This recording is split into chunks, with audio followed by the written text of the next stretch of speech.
തിയേറ്ററുകളിൽ പ്രത്യേകിച്ച് മൾട്ടിപ്ലക്സുകളിൽ ഭക്ഷണത്തിന് അമിത വില. പോരാത്തതിന് പുറത്തുനിന്ന് ഭക്ഷണം കൊണ്ടുവരാനും പാടില്ല.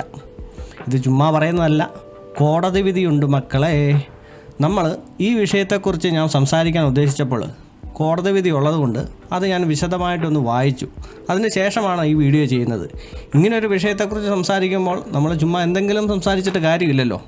ഒരു കാര്യം കൂടെ, വീഡിയോയിലോട്ട് കിടക്കുന്നതിന് മുമ്പ് ഈ വീഡിയോയ്ക്ക് അത്യാവശ്യം ലെങ്ത് ഉണ്ട്. കാരണം ഇതൊരു കോടതി വിധി ഉള്ളതുകൊണ്ട് ഈ കോടതി വിധിയെ അത്യാവശ്യം അതിൻ്റെ അകത്ത് പ്രസക്ത ഭാഗങ്ങൾ തന്നെ നമ്മൾ വിശദീകരിക്കുമ്പോൾ അത്യാവശ്യം ലെങ്ത് വരും.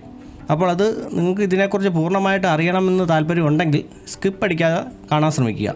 ഈ കോടതി ഉത്തരവിലെ ഏറ്റവും പ്രസക്തമായിട്ടുള്ളൊരു ഭാഗം എന്ന് എനിക്ക് തോന്നിയൊരു കാര്യം ഞാൻ ആദ്യം പറയാം. അതായത് ഈ സിനിമാ തിയേറ്റർ എന്ന് പറഞ്ഞു കഴിഞ്ഞാൽ ഒരു സ്വകാര്യ സ്വത്താണെന്നാണ് പറയുന്നത്. അപ്പോൾ അവിടെ പ്രവേശിക്കണമെന്നുണ്ടെങ്കിൽ ചില നിബന്ധനകൾ, ചില വ്യവസ്ഥകൾ അവിടെയുള്ള ഉടമകൾ തയ്യാറാക്കി വെച്ചിട്ടുണ്ടായിരിക്കാം. നമ്മളവിടെ ചെല്ലുന്നുണ്ടെങ്കിൽ നമ്മളത് പാലിച്ചേ പറ്റുകയുള്ളൂ. ഇപ്പോൾ ഞാനാണ് ഒരു തിയേറ്റർ ഉടമ എന്നുണ്ടെങ്കിൽ ഞാൻ ഒരുപാട് കോടികൾ ഇൻവെസ്റ്റ് ചെയ്തിട്ടാണ് ഞാൻ ആ സംരംഭം തുടങ്ങിയിരിക്കുന്നത്. അപ്പോൾ നിങ്ങൾ അവിടെ വരുമ്പോൾ എൻ്റെ സ്ഥാപനം സംരക്ഷിക്കേണ്ട ചുമതല എനിക്ക് മാത്രമുള്ളതാണല്ലോ. അപ്പോൾ നിങ്ങൾ അവിടെ വരുമ്പോൾ എന്തെങ്കിലും കൊണ്ടുവരുന്നുണ്ടോ, അതോ മദ്യം അകത്ത് കയറ്റുന്നുണ്ടോ, ഇതൊക്കെ ശ്രദ്ധിക്കേണ്ട അവകാശം എനിക്കില്ലേ? അതായത് നിങ്ങളൊന്ന് ഓർത്ത് നോക്കി, നിങ്ങളുടെ ഒരു വീട്ടിൽ ഒരു ഫൈബർ കസേര പോലും ആരെങ്കിലും തല്ലി പൊട്ടിച്ച് കഴിഞ്ഞാൽ അതിൻ്റെ വിഷമം നിങ്ങൾക്ക് മനസ്സിലാവും. അപ്പോൾ ഈ ഇത്രയും കോടികൾ ഇൻവെസ്റ്റ് ചെയ്ത് പ്രൊജക്ടറും സൗണ്ട് സിസ്റ്റവും നല്ല പുഷ് ബാക്ക് സീറ്റും ഒക്കെ വെച്ചിരിക്കുന്ന ഞാൻ എൻ്റെ സ്വത്തിനെ സംരക്ഷിക്കണ്ടേ? അല്ലാതെ നിങ്ങൾക്ക് ഇഷ്ടമുള്ള സാധനമായിട്ട് നിങ്ങൾ കയറിക്കോ, ഒന്നും നോക്കുന്നില്ല എന്ന് വെച്ച് കഴിഞ്ഞാൽ അതെങ്ങനെ ശരിയാകും? നിങ്ങളൊരു പക്ഷേ കണ്ടിട്ടുണ്ടായിരിക്കാം. അതായത് ചില സ്ഥലങ്ങളിൽ ചില പ്രത്യേക ഷോസൊക്കെ നടത്തി കഴിയുമ്പോഴത്തേക്കും സിനിമ കൊള്ളില്ല എന്നുണ്ടെങ്കിൽ അവിടെയുള്ള സീറ്റുകൾ സകലതും ചവിട്ടി ഒടിക്കുക, സ്ക്രീൻ വലിച്ചു കയറുക. ചെയ്യേണ്ടവൻ അങ്ങ് ചെയ്തിട്ട് പോയേച്ചാൽ മതി. ഒരു പ്രൈവറ്റ് സ്ഥാപനം നടത്തുന്ന ഞാൻ അവിടെ ക്യാമറ വെക്കും. ചിലപ്പോൾ കയറി വരുന്നവരെ പരിശോധിച്ചെന്നിരിക്കും. ഇവൻ്റെ കത്തിയുണ്ടോ, കടാരയുണ്ടോ, അതോ ബോംബുണ്ടോ, ഇതൊക്കെ ഞാൻ പരിശോധിച്ചെന്നിരിക്കും. അതിലെന്നെ തെറ്റ് പറയാൻ പറ്റുമോ? ഞാനാണ് തിയേറ്റർ ഉടമ. അപ്പോൾ എൻ്റെ സ്വത്ത് സംരക്ഷിക്കേണ്ട ചുമതല എനിക്കില്ലേ? അടുത്തതായിട്ട് പറയുന്നതാണ് അമിതമായ വില. അതിനെക്കുറിച്ച് പറയുന്നത് എന്താണെന്ന് പറഞ്ഞു കഴിഞ്ഞാൽ, മുമ്പ് പറഞ്ഞ പോലെ അതൊരു ബിസിനസ് സ്ഥാപനമായതുകൊണ്ടും അവിടെ എങ്ങനെ ലാഭം ഉണ്ടാക്കണമെന്നുള്ളതും അവിടുത്തെ ഉടമയാണ് തീരുമാനിക്കുന്നത്. അപ്പോൾ അദ്ദേഹത്തിന് ഇഷ്ടമുള്ള വിലയിൽ അദ്ദേഹത്തിന് വിൽക്കാം. അത് ശരിയല്ലേ? ഇപ്പോൾ ഉദാഹരണം പറയുകയാണെങ്കിൽ, നമ്മൾ ഈ മൾട്ടിപ്ലക്സുകളിൽ മാത്രമല്ലല്ലോ ഭക്ഷണത്തിന് അമിതമായ വില. നമ്മളിപ്പോൾ KFC പോയാലും അല്ലെങ്കിൽ സ്റ്റാർബക്സ് എന്ന് പറഞ്ഞ സ്ഥലത്തൊക്കെ പോയാലെന്ന് പറഞ്ഞാലും എന്ത് വിലയാണ്. അതേസമയം ആ പൈസ ഉണ്ടെങ്കിൽ നമുക്ക് പുറത്തിറങ്ങി കഴിഞ്ഞാൽ ഒരു 5-6 ബിരിയാണി കഴിക്കാം. രണ്ടും തമ്മിൽ ഡിഫറൻസ് ഉണ്ടേ. നമ്മൾ ഓരോ പ്രീമിയം ക്വാളിറ്റി ഓരോ സ്ഥലങ്ങളിൽ ചെല്ലുമ്പോഴത്തേക്കും അതിനനുസരിച്ച് വിലയിൽ വ്യത്യാസം വരും. ഇപ്പോൾ ഞാൻ ഒരു ഉദാഹരണം പറഞ്ഞത് നിങ്ങളത് എടുക്കണ്ട, അത് ഞാൻ ജസ്റ്റ് ഒന്ന് പറഞ്ഞെന്നുള്ളൂ. പിന്നെ തിയേറ്റർ ഉടമകൾ പറയുന്നത് ആരെയും നിർബന്ധിച്ച് കഴിപ്പിക്കുന്നില്ല എന്നുള്ളതാണ്. അത് ശരിയാണ്. അതായത് തിയേറ്ററിൽ നമ്മൾ സിനിമ കാണാൻ പോയി കഴിയുമ്പോഴത്തേക്കും നമ്മൾ അവിടെയുള്ള ഭക്ഷണം മേടിച്ച് കഴിച്ചേ തീരൂ എന്ന് നിർബന്ധമൊന്നുമില്ലല്ലോ. പിന്നെ ഈ ഭക്ഷണത്തിന് കൂടുതൽ അമിതമായ പൈസ മേടിക്കുന്ന കാര്യത്തിൽ മറ്റൊരു വശം കൂടെയുണ്ട്. അതായത് ഒരു തിയേറ്റർ നടത്തുക എന്ന് പറഞ്ഞു കഴിഞ്ഞാൽ ഒരു നല്ല റിസ്ക്കുള്ള പരിപാടിയാണ്. കാരണം ഒരു തിയേറ്ററിൽ ഒരു സിനിമ ഓടുക എന്ന് പറഞ്ഞു കഴിഞ്ഞാൽ ഇപ്പോഴത്തെ ഒരു അവസ്ഥ വെച്ച് നോക്കി നിങ്ങളൊന്ന് ചിന്തിച്ച് നോക്കി, ഒരു കൂടി വന്നു കഴിഞ്ഞാൽ ഒരു 2 ആഴ്ച 3 ആഴ്ച വരെ ഒരു സിനിമ ഓടും.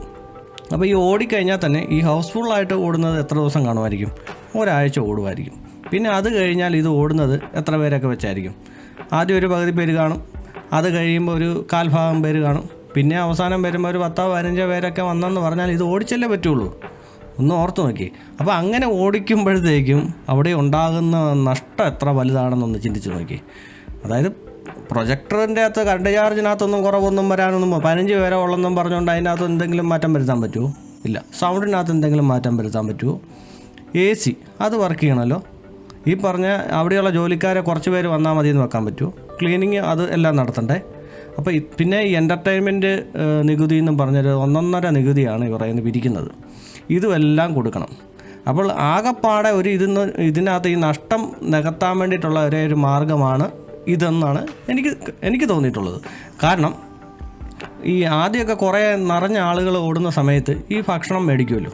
ഈ ഭക്ഷണം ഈ അത്യാവശ്യം വില കൂട്ടി വെക്കുകയാണെന്നുണ്ടെങ്കിൽ അപ്പോൾ അത് കഴിഞ്ഞിട്ട് പിന്നെ ഈ അടുത്ത ഷോ വരുമ്പോഴത്തേക്കും ആളുകൾ കുറവാണെന്ന് പറഞ്ഞാൽ നമ്മൾ ആദ്യത്തെ ആ ലാഭം നമ്മുടെ ഈ കിടക്കുന്നുണ്ട്, ഇത് ടാലിയായി പോകും. പൂർണ്ണമായും ടാലി ആവുമെന്നല്ല, ഒരു വലിയ നഷ്ടമൊന്നും ഇല്ലാത്ത രീതിയിൽ ഇത് കൊണ്ടുപോകാൻ പറ്റും. അല്ലെങ്കിൽ നിങ്ങളൊന്ന് ചിന്തിച്ച് നോക്കിയേ, ഇത് എങ്ങനെ മുതലാവും? അപ്പം തുടക്കത്തിൽ അല്ലെങ്കിൽ മറ്റൊരു രീതിയിൽ എന്തെങ്കിലും ഒരു ലാഭം ഉണ്ടാക്കിയെങ്കിൽ മാത്രമല്ലേ ഉള്ളൂ ഇത് മുന്നോട്ട് കൊണ്ടുപോകാൻ പറ്റുമോ? അതും കൂടെ നമ്മൾ ചിന്തിക്കണ്ടേ. പിന്നെ അവിടെ തന്നെ നമ്മൾ ആരും നിർബന്ധിക്കുമ്പോൾ പറഞ്ഞാൽ നമ്മളെ ആരും നിർബന്ധിക്കുന്നില്ല, വേണം മേടിച്ച് കഴിച്ചാൽ മതി, അത്രേ ഉള്ളൂ. പിന്നെ ഈ വിധിയിൽ ഒരു പ്രത്യേക ഒരു കാര്യം പറയുന്നുണ്ട്, അതായത് ശിശുക്കൾക്കുള്ള ഭക്ഷണം വേണമെങ്കിൽ പുറത്തുനിന്ന് കൊണ്ടുവരാം എന്ന് പറയുന്നുണ്ട്. പക്ഷേ ഇതിനെ പലരും മുതലാക്കുന്നുണ്ട് എന്നാണ് തിയേറ്ററിലെ ഒരു സ്റ്റാഫുമായിട്ട് ഞാൻ സംസാരിച്ച് കഴിഞ്ഞപ്പോഴത്തേക്കും അദ്ദേഹം പറഞ്ഞത്. കാരണം ഈ പിള്ളേരുടെ പേരും പറഞ്ഞിട്ട് ഇവർ കൊണ്ടുവരും, ചില കൈക്കുഞ്ഞൊക്കെ ആയിരിക്കും, എന്നിട്ട് ഇവർ ലേസ് പാക്കറ്റും ഒക്കെ പിടിച്ചുകൊണ്ടൊക്കെയാണ് വരുന്നതെന്ന് പറയും. എന്നിട്ട് പറയും എൻ്റെ കൊച്ച് ലേസാ തിന്നത്തുള്ളൂ എന്ന് പറയും. അതായത് അവർക്കും കൂടിയുള്ള ഇവർക്കറിയാം എന്നാ ചെയ്യാനായിട്ടാ. അതായത് ആ മുട്ടാപ്പോക്ക് അവർ കോടതി ഉദ്ദേശിക്കുന്നത് എന്താണെന്ന് വെച്ച് കഴിഞ്ഞാൽ പിള്ളേർക്കുള്ള ചെറിയ കുറുക്കോ അല്ലെങ്കിൽ എന്തെങ്കിലും ആരോ റൂട്ടോ ബിസ്ക്കറ്റോ ഇങ്ങനെയൊക്കെയാണ് ഉദ്ദേശിച്ചിരിക്കുന്നത്. ഇവർ കണ്ട ലേസും അതും കണ്ട കടച്ചാതി മിച്ചർ പാക്കറ്റും അല്ല, ഇത് കൊച്ചിന് ഉള്ളതാണെന്ന് പറയും. അങ്ങനെ കെടുത്താൻ എന്തോ വിജയിച്ചെന്നുള്ള രീതിയിലാണ്. ഞങ്ങൾ അവരെ തോൽപ്പിച്ച്. എന്തിന്? നിങ്ങളൊന്ന് ആലോചിച്ച് നോക്കി, ഇത് വൻ നഷ്ടത്തിലായിട്ട് ഇവരിത് പൂട്ടിപ്പോയി കഴിയുമ്പോൾ സമാധാനമാവും. പണ്ട് തൊട്ടേ ഈ കമ്മ്യൂണിസ്റ്റുകാർ തൊട്ടുള്ള ഒരു നമ്മുടെ നാട്ടിലെ ഒരു സ്വഭാവമാണ്, നാട്ടുകാരുടെ ഒരു സ്വഭാവമാണ്, മുതലാളി എന്ന് പറഞ്ഞാൽ ബൂർഷ്വ.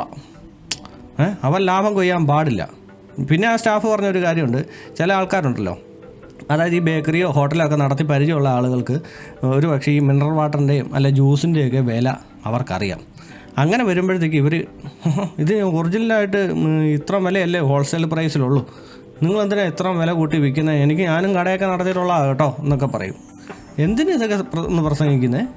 എനിക്കറിയാൻ പാടില്ല. എല്ലാവരും ലാഭത്തിന് വേണ്ടിയല്ലേ ചെയ്യുന്നത്.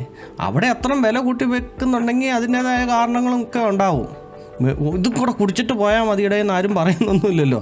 പിന്നെ കോടതി പറയുന്ന ഒരു കാര്യമാണ് ഫ്രീ വാട്ടർ ഉണ്ടല്ലോ, മിക്ക തിയേറ്ററിലും, എല്ലാ തിയേറ്ററിലും ഉണ്ട്, അത് നിയമമാണ്. എല്ലാ തിയേറ്ററിൻ്റെ ഏതെങ്കിലും ഒരു മൂലയിൽ ഈ കമത്തി വെച്ചിരിക്കുന്ന വെള്ളം കാണും, അത് നമുക്ക് പോയി കുടിക്കാമല്ലോ. ഞാൻ തിയേറ്ററിൽ പോയി കഴിഞ്ഞാൽ മിക്കവാറും അതാണ് ചെയ്യാറില്ല. എൻ്റെ പൈസ ഉണ്ടെങ്കിൽ ചിലപ്പോൾ എന്തെങ്കിലും മേടിച്ചിട്ടുണ്ടെന്നുള്ളൂ, അല്ലെങ്കിൽ ഞാൻ ഫാമിലിയായിട്ട് പോകുമ്പം മിക്കവാറും അവിടെ ചെല്ലും. പറ്റുവാണെങ്കിൽ ചിലപ്പോൾ ഒരു കുപ്പി മിനറൽ വാട്ടർ മേടിക്കും 20 രൂപ. അല്ലെങ്കിൽ ഇറങ്ങി ഇൻ്റർവെൽ സമയത്ത് ഇറങ്ങി വരുമ്പോൾ ആ വെള്ളത്തിന് ശകലം വെള്ളം കുടിക്കും. ഞാൻ പോകുന്നത് സിനിമ കാണാൻ വേണ്ടിയിട്ടല്ല, അത് തിന്നാൻ വേണ്ടിയിട്ടല്ല. പിന്നെ ഞങ്ങൾ അവിടെ നിന്ന് ഇറങ്ങി കഴിയുമ്പം നേരെ ഹോട്ടലിൽ പോകും. ഹോട്ടലിൽ പോയിട്ട് നല്ല ഒന്നാന്തരമായിട്ട് കഴിച്ചിട്ട് തിരിച്ചു വരും. പിന്നെ എന്നെ സംബന്ധിച്ച് ഞാൻ മിക്കവാറും എല്ലാ സിനിമകളും പോയി കാണും. അപ്പം പോകുമ്പോൾ എല്ലാം മേടിച്ച് തിന്നാനൊന്നും പറ്റുമല്ലോ. പോവുക, സിനിമ കാണുക, തിരിച്ചു വരിക. പിന്നെ ഇപ്പോൾ പറഞ്ഞ പോലെ ശിശുക്കൾക്കുള്ള ഭക്ഷണം കൊണ്ടുവരാമെന്ന് പറഞ്ഞല്ലോ. എന്തുകൊണ്ട് മുതിർന്നവർക്ക് ഭക്ഷണം കൊണ്ടുവരാൻ പാടില്ല എന്നൊരു നിബന്ധന വെച്ചിരിക്കുന്നു. അപ്പോൾ അതിനുള്ള ഒരു ആൻസർ എന്ന് പറഞ്ഞു കഴിഞ്ഞാൽ, ഒരിടയ്ക്ക് ജമ്മു കാശ്മീർ ഹൈക്കോടതി പുറത്തുനിന്നുള്ള ഭക്ഷണം അനുവദിച്ചായിരുന്നു. അങ്ങനെ അനുവദിച്ച് കഴിഞ്ഞപ്പോൾ അവിടെ ആകെപ്പാടെ കുഴപ്പമായി. കാരണം ആൾക്കാർ കൈ കണ്ടതെല്ലാം എടുത്തുകൊണ്ട് വരും കഴിക്കാൻ വേണ്ടിയിട്ടല്ല. അവർക്ക് തോന്നിയ സാധനങ്ങളെല്ലാം അവർ തിയേറ്ററിൽ കൊണ്ടുവന്ന് വെച്ച് കഴിക്കും. നമ്മുടെ നാട്ടുകാരുടെ സ്വഭാവം അറിയാമല്ലോ. പുറത്തുനിന്നുള്ള ഭക്ഷണം അനുവദിച്ചെന്ന് വെച്ചു, ഒന്ന് ആലോചിച്ച് നോക്കി, പൊറോട്ടയും ചിക്കൻ ഫ്രൈയും എല്ലാം കൊണ്ടുപോകുമല്ലേ, ചോറും കറിയും കൊണ്ടുപോകുമല്ലേ, എന്താ ഉറപ്പ് കൊണ്ടുപോകുമല്ലെന്നുള്ളത്. നമ്മൾ ഏതെങ്കിലും ഒരു ടൂറിസ്റ്റ് പ്ലേസിലോ അല്ലെങ്കിൽ സാധാരണ വഴിക്കിടെ പോകുമ്പോൾ തന്നെ കാണാമല്ലോ എന്തെല്ലാം കഴിച്ചിട്ട് അതിൻ്റെ കടച്ചാതി എല്ലാം വഴിക്കിടെ എല്ലാം ഇട്ട് നശിപ്പിച്ച് വെച്ചിരിക്കുന്നത്. അപ്പോൾ തിയേറ്ററിൽ ഒരു ഭക്ഷണം അനുവദിച്ച് കഴിഞ്ഞാൽ ഒന്ന് ചിന്തിച്ച് നോക്കി, മദ്യം കൊണ്ടുവരാം, ഈ പറഞ്ഞ പോലെ ചിക്കൻ ഫ്രൈയും പൊറോട്ടയും കൊണ്ടുവരാം, നല്ല പൊതിക്കകത്ത് വൻപയർ തോരനും മാങ്ങാച്ചാറും ഓംപ്ലേറ്റും ഒക്കെ അടിച്ചുകൊണ്ട് വരാം, ഇല്ലേ? അത് അവിടെ ഇരുന്ന് കഴിക്കാം. ആർക്കെങ്കിലും എന്തെങ്കിലും പറയാൻ പറ്റുമോ? പുറത്തുനിന്നുള്ള ഭക്ഷണം അനുവദിച്ചു, എൻ്റെ ഭക്ഷണം ഇതാ, മുട്ടാപ്പോക്ക്. ഇവരെല്ലാം അതെല്ലാം അവിടെ കൊണ്ടിട്ട് സീറ്റെല്ലാം പറ്റിച്ചിട്ട് പോയി കഴിഞ്ഞാൽ ആരും ഉത്തരവാദിത്തം പറയും? ഇതെല്ലാം അവർ ക്ലീൻ ചെയ്യണ്ടേ? നമ്മുടെ എച്ചിൽ ക്ലീൻ ചെയ്യേണ്ട ഉത്തരവാദിത്തം അവർക്കുണ്ടോ? അപ്പോൾ ചോദിക്കും, തിയേറ്ററിനുള്ളിൽ ഭക്ഷണം ഐസ്ക്രീമും അതും ഇതെല്ലാം കൊണ്ടുവരുന്നുണ്ടല്ലോ, അപ്പോൾ അത് പറ്റിച്ചാൽ എന്താ കുഴപ്പമെന്ന് ചോദിക്കും. അത് പ്രശ്നമില്ല, കാരണം അതിൻ്റെ കൂടെ കൂടിയിട്ടുള്ള പൈസയാണല്ലോ നിങ്ങളുടെ കയ്യിൽ നിന്ന് ഈടാക്കുന്നത്. അപ്പം സർവീസ് ഞങ്ങൾ ചെയ്തോളാം. എന്നാൽ കാണിച്ചു തരാവേ.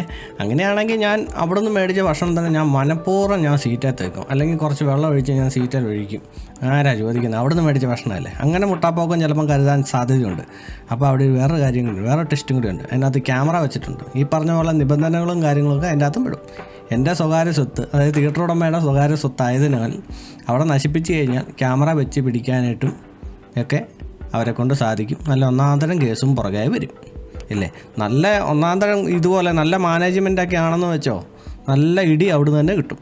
ഇതിനകത്ത് പ്രത്യേകം പറയുന്നുണ്ട്, അതായത് അവിടെ എന്തെങ്കിലും ഒരു അസ്വാഭാവികതയോ ആവശ്യമില്ലാത്ത പെരുമാറ്റമോ കണ്ടു കഴിഞ്ഞാൽ തൂക്കി വെളിയിൽ കളയാനായിട്ടുള്ള നിയമവും അവരെ അനുവദിക്കുന്നുണ്ട്. അതായത് പൈസ റീഫണ്ട് പോലും തരാതെ തൂക്കി എടുത്തുകൊണ്ട് കളയാം. പുറത്തുനിന്നുമുള്ള ഭക്ഷണം അനുവദനീയമല്ല എന്ന് പറഞ്ഞപ്പോഴാണ് ഞാൻ വേറൊരു കാര്യം ഓർത്തത്.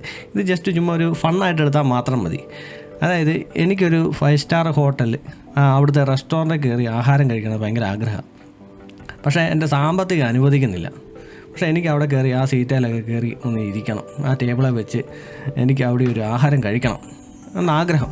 അപ്പം ഞാൻ രാവിലെ ഇവിടുന്ന് ഒരു പൊതിച്ചോറും കെട്ടിയിട്ട് അതിനകത്ത് കയറി ഇരുന്ന് കഴിഞ്ഞ് ആഹാരം കഴിക്കുന്ന സീനൊന്ന് ഓർത്ത് നോക്കി, എങ്ങനെ ഇരിക്കും? ഞാനിപ്പോൾ കോടതി വിധിയുടെ കുറച്ച് കാര്യങ്ങൾ പറഞ്ഞല്ലോ. നമ്മൾ കൂടുതൽ കോടതി വിധിയിലോട്ടും കാര്യങ്ങളോ ഒന്നും പോകണ്ട. സിമ്പിളായിട്ട് നിങ്ങൾ ബുക്ക് മൈ ഷോ ആപ്പിനകത്ത് സിനിമാ ടിക്കറ്റ് ബുക്ക് ചെയ്യാറില്ലേ? സിനിമാ ടിക്കറ്റ് ബുക്ക് ചെയ്യുമ്പോഴത്തേക്കും അതിനകത്ത് ഒരു ടേംസ് ആൻഡ് കണ്ടീഷൻസ് ചാടി വരും. ഞാൻ കാണിക്കാം, കണ്ടോ? ഒന്ന് വായിച്ചു നോക്കി. 1, entry is allowed only for valid ticket holders. Ticket is compulsory for children of 3 years and above. Outside food and beverages are not allowed inside the cinema premises. നമ്മൾ ഈ ടിക്കറ്റ് ബുക്ക് ചെയ്യുമ്പോഴേ ഇതുപോലെ ടേംസ് ആൻഡ് കണ്ടീഷൻസ് ഒക്കെ ഈ പടപടാന്ന് ചാടി വരും. നമ്മൾ പടപടാന്ന് നോക്കി അടിക്കും, നമ്മളങ്ങ് പോയി സിനിമ കാണാൻ പോകും. ഇത് കാണുമ്പോഴത്തേക്ക് എനിക്കൊരു പരസ്യം ഓർമ്മ വന്ന്, ഏതാണെന്നറിയോ? മ്യൂച്വൽ ഫണ്ടിൻ്റെ ഒരു പരസ്യം ഉണ്ടല്ലോ, mutual fund is marketing of the east. നമുക്കൊരു മാങ്ങാത്തൊലിയും മനസ്സിലായില്ല, എന്നാൽ അവർ പറയാനുള്ളത് പറയുകയും ചെയ്തു. ഇപ്പം നമ്മുടെ വിഷയം എന്ന് പറഞ്ഞു കഴിഞ്ഞാൽ പുറത്തുനിന്നുള്ള ഭക്ഷണം അനുവദിക്കുന്നില്ല, അമിത വില, അതിനെക്കുറിച്ചുള്ള ഏകദേശം കാര്യങ്ങളൊക്കെ ഞാൻ പറഞ്ഞു തീർന്നതാണ് എൻ്റെ ഒരു വിചാരം. അപ്പോൾ അതല്ല, ഇതിനെക്കുറിച്ച് നിങ്ങൾക്ക് കൂടുതലായിട്ട് എന്തെങ്കിലും അറിയണം, അതായത് തിയേറ്ററിൻ്റെ നിയമവശങ്ങളും കാര്യങ്ങളും ഈ ഭക്ഷണമായിട്ട് ബന്ധപ്പെട്ട് നിങ്ങൾക്ക് കൂടുതൽ അറിയണമെന്നുണ്ടെങ്കിൽ ആ കോടതി വിധിയുടെ പകർപ്പ് കിട്ടുന്ന ഒരു ലിങ്ക് ഞാൻ ഡിസ്ക്രിപ്ഷൻ ബോക്സിൽ കൊടുത്തേക്കാം. അത് ക്ലിക്ക് ചെയ്ത് കഴിഞ്ഞാൽ നിങ്ങൾക്ക് PDF ഡൗൺലോഡ് ചെയ്യാൻ പറ്റുന്നതാണ്. അപ്പോൾ കോടതി വിധിയുമായിട്ടുള്ള ബന്ധപ്പെട്ട കാര്യങ്ങളെല്ലാം കഴിഞ്ഞു. ഇനി എൻ്റെ വ്യക്തിപരമായിട്ടുള്ള കുറച്ച് കാര്യങ്ങൾ ഞാൻ പറഞ്ഞുതരാം. അതായത് തിയേറ്ററിൽ സിനിമ കാണാൻ പോകുന്നുണ്ടല്ലോ, അപ്പോൾ ഈ 2.5 മണിക്കൂർ ഭക്ഷണം കഴിക്കാതിരിക്കാൻ സാധിക്കുകയില്ലേ അവിടുന്ന്? അതായത് അത്രയ്ക്ക് വിശപ്പാണോ? ഈ മുമ്പേ പറഞ്ഞ പോലെ പുറത്തുനിന്നുള്ള ഭക്ഷണം കൊടുക്കുവാണെങ്കിൽ ഇത് എല്ലാവരും കൂടെ അവിടെ ഇതെന്നെ ഉണ്ടോ റെസ്റ്റോറൻറ്റോ അവിടെ ചവ നമ്മൾ പോകുന്ന സിനിമ കാണാൻ വേണ്ടിയിട്ടില്ലേ? അങ്ങനെ കൂടെ വരുമല്ലേ? അതൊരു കണക്കിന് നന്നായെന്ന് ഞാൻ വിചാരിക്കുന്നത്. അല്ലാതെ തന്നെ ജീവിതത്തിൽ കേൾക്കാൻ മേല ചില ആളുകളൊക്കെ കയറി കഴിഞ്ഞാലേ. പിന്നെ ഇതിനകത്തെ അത്യാവശ്യം 2 അടിക്കുന്നവർക്ക് മനസ്സിലാകുന്ന രീതിയിൽ ഞാൻ വേറൊരു കാര്യം പറഞ്ഞുതരാം. അതായത് ബാറിൽ കയറി 2 അടിക്കുന്ന ആളുകൾക്ക് ഒരു പക്ഷേ ഇത് മനസ്സിലാകും. നമ്മളൊരു ബാറിൽ പോവാം. ബാറിൽ പോയി കഴിയുമ്പോൾ അവിടെ 3 കാറ്റഗറി ഒന്ന് കൂട്ടിക്കോ. ഒന്ന് ലോക്കൽ ബാറ്, ഒന്ന് ഒരു AC ബാറ്, പിന്നെ അടുത്ത് വരുന്ന എക്സിക്യൂട്ടീവ് ബാർ. ഇവിടെ 3 സ്ഥലത്തും നമ്മൾ ഏകദേശം ഒരേ ബ്രാൻഡിലുള്ള സാധനം അടിക്കുക. അപ്പോൾ ലോക്കലിൽ പോയി കഴിയുമ്പോഴത്തേക്ക് ആ സെയിം ബ്രാൻഡിന് ഒരു വില, ഒരു പെഗിന് ഒരു 150 കൂട്ടിക്കും.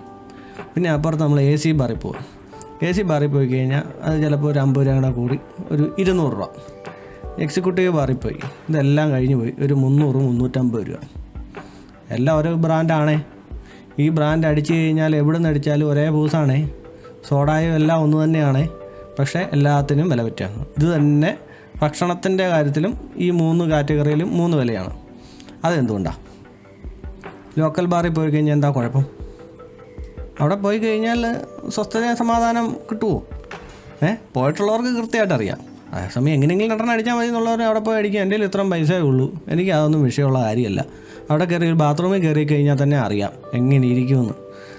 അത് കഴിഞ്ഞിട്ട് AC ബാറിൽ കയറി കഴിഞ്ഞാൽ അത്യാവശ്യം വലിയ കുഴപ്പമില്ലാത്തൊരു സെറ്റപ്പ്. അന്നേരം പക്ഷേ വേറെ കുറച്ചും കൂടെ ശകലം 50 രൂപ കൂടുതലാണ്, എന്നാലും കുഴപ്പമില്ല. എനിക്കതാ ഒരു ബെറ്റർ തോന്നുന്നു. അതേസമയം നല്ല സ്വസ്ഥതയും സമാധാനം വേണം. ഒരു സൂചിമുട്ട് നിലത്ത് വീണാൽ വരെ അതിൻ്റെ ഒച്ച കേൾക്കാവുന്ന പോലെ സൈലൻറ്റ് ആയിട്ടുള്ളൊരു നല്ലൊരു പ്ലേസ് വേണം. നേരെ എക്സിക്യൂട്ടീവിലോട്ട് കിട്ടോ. TV വെച്ചിട്ടുണ്ടെങ്കിൽ അതിൻ്റെ ഒരു സൗണ്ട് മാത്രമേ ഉള്ളൂ. ബാത്റൂമിലൊക്കെ ചെന്ന് കഴിഞ്ഞാൽ വേണേൽ കിടന്നുറങ്ങാം. അത്രയ്ക്ക് നീറ്റ് ആൻഡ് ക്ലീന്, നല്ല സർവീസ്, എല്ലാ സെറ്റപ്പും ഉണ്ട്. ഈ പറഞ്ഞ പോലെ സാധനം എല്ലാം ഒന്ന് തന്നെ. പക്ഷേ അവിടെ നമുക്ക് തർക്കിക്കാൻ പറ്റുമോ എന്ന് പറഞ്ഞ പോലെ ഇനിയിപ്പം നമുക്ക് ഇഷ്ടം പോലെ മേടിച്ച് തിന്നണം, കണ്ട ഉണ്ടംപൊരിയും സമൂസ എല്ലാം മേടിച്ച് തിന്നണം എന്നുണ്ടെങ്കിൽ അതുപോലുള്ള തിയേറ്ററിലോട്ട് പോയേക്കണം. എന്തിനാ മൾട്ടിപ്ലക്സിൽ പോകുന്നത്? എനിക്ക് മൾട്ടിപ്ലക്സിലും പോകണം, നല്ല സർവീസ് വേണം, നല്ല ബാത്റൂമുകൾ വേണം, എല്ലാ സെറ്റപ്പും വേണം, നല്ല പാർക്കിംഗ് വേണം, എല്ലാം വേണം. പക്ഷേ എനിക്ക് പൈസ കൊടുക്കാനൊക്കത്തില്ല. ഇത് എവിടുത്തെ ന്യായമാടേ?